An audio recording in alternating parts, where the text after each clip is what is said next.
Good morning everyone. Myself Alan Meena, government PG college Dausa. आज BSc part second के अंतर्गत electronics में PN junction के चैप्टर में IV characteristics of PN junction के बारे में बात करेंगे।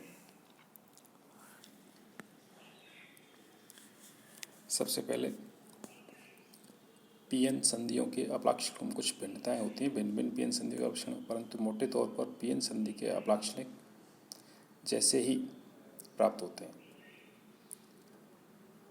इनमें सबसे पहले फॉरवर्ड करंट वोल्ट कैरेक्टरिस्टिक्स, अग्रधारा वोल्टता अभिलाक्षणिक। प्रमुखतः अग्रधारा अग्र वोल्टता वक्र को 3 भागों में बांटा जा सकता है। प्रथम भाग लगभग 0 वोल्टता बिंदु 0 से बिंदु ए तक स्पष्ट रूप से अरैखिक भाग है, जिसमें धारा वोल्टता के साथ साथ धीरे धीरे बढ़ती है और यहाँ संधि का प्रतिरोध अपेक्षाकृत अधिक होता है।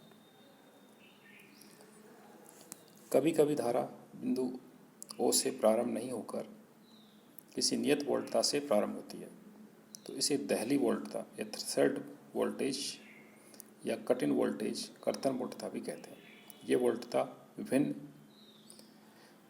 जर्मेनियम संधियों के लिए 0.2 से 0.3 वोल्ट और सिलिकॉन संधियों के लिए 0.5 से 0.7 वोल्ट तक होती है। Second part piecewise linear approximation region, खंड से रेखिक क्षेत्र। तो डायग्राम के अनुसार ए बी के मध्य के क्षेत्र में धारा वोल्टता वक्र लगभग सीधी रेखा के रूप में देखा जा सकता है। इस भाग में पीएन संधि को खंड से रेखिक सन्निकट में माना जा सकता है, अर्थात यहाँ बिंदु सी के आसपास पीएन संधि पर कोई लघु प्रत्यावर्ती एसी संकेत लगाए जाएं तो इस क्षेत्र में संधि रेखिक भी है और द्विपार्श्वी भी है। यहाँ संधि का प्रतिरोध भी बहुत कम है।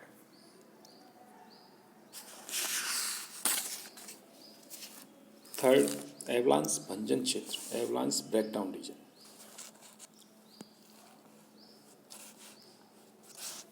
जैसे ही अग्र वोल्टता वीबी से थोड़ी भी अधिक होती है, अग्रधारा बहुत तेजी से बढ़ने लगती है। अग्रबायशन में विभव रुकावट कम हो जाती है, वीवी माइनस वी। अतः वाहकों की अवक्षय क्षेत्र को पार करने में नगण्य ऊर्जा लगती है। अब चूंकि आरोपित अग्र वोल्टता के कारण वाहकों के पास पर्याप्त गतिज ऊर्जा अवक्षय क्षेत्र कूदने के पश्चात भी शेष रहती है, इसलिए वाहक द्वितीयक इलेक्ट्रॉन होल युग्म उत्पन्न करने लगते हैं। अतः वाहक संख्या ही तेजी से बढ़ने लगती है।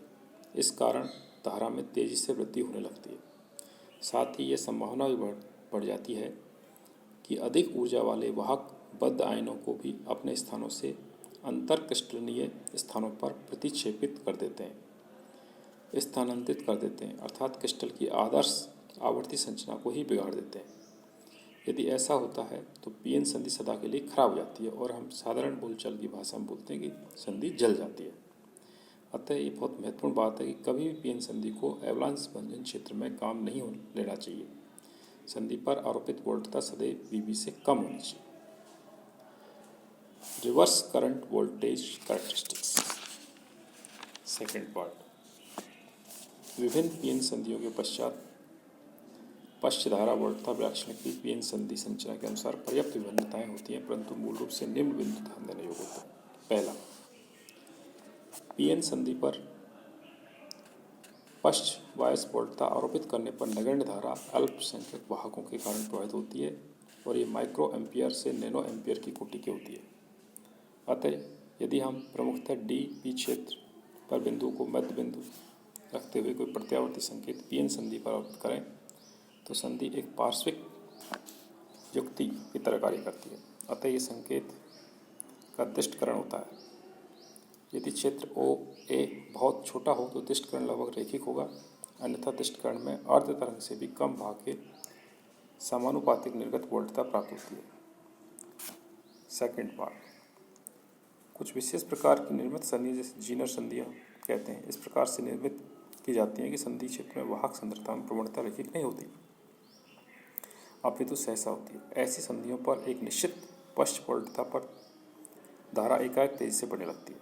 इस वोल्टता को जीनर वोल्टता कहते हैं तथा इस अभिक्रिया को जीनर भंजन कहते हैं। जीनर भंजन बहुत शार्प होता है, तीक्ष्ण, परंतु यह उत्क्रमणीय क्रिया में इससे संधि को कोई हानि नहीं होती। इस क्षेत्र में जीनर संधि का उपयोग वोल्टता यमक के रूप में किया जाता है। जीनर भंजन।